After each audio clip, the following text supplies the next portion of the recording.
Ngayon mga kanognog, nandito tayo sa sugahan ng ating kambing. Ayan o.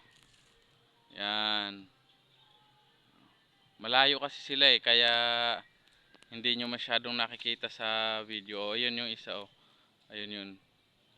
Yan. Yan. Yung iba nandun sa unahan.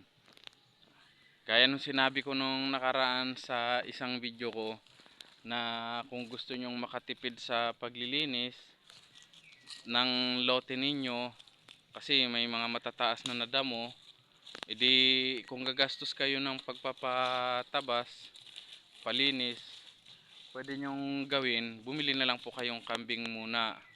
Yun yung pinakang gastos nyo, puhunan nyo sa paglilinis ng lupain ninyo. Pero kung minamadali ninyo na gusto nyo mga 1 week lang na maging malinis yung buong area nyo, di obligado kayo magpatabas, magpagamas. Pero kung hindi naman at gusto nyo lang talagang malinisan yung lote ninyo, di ayan kagaya nyan yun yung isang kambing yun. Yan, tsaka yun nandoon yan. Mamuhunan muna kayo ng mga kambing, mga kanognog, tapos sa maikling panahon lang naman kaya nilang gawing ganito yan kalinis. Yan.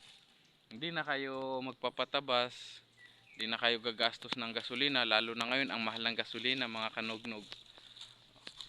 Ito kagaya niyan yung area namin dito, may kambing, kaya yun malinis na. Malinis. Yan, napaka-iksi na ng mga damo. Kaya mga kanognog, pwede po kayong mag-alaga ng kambing. Tapos pagka ganitong tag-araw na at malinis na yung mga lote ninyo, tapos halimbawa dumami na yung kambing ninyo at kinakapos na yung pagkain ng mga kambing, ang gawin po ninyo, magbawas kayo ng kambing para kumita pa kayo. Magtira kayo ng mga ilang pirasong inahin, barako, para dadami uli sila pagdating ng pagsibol ng mga damo, yung unang patak ng mga ulan. Yan.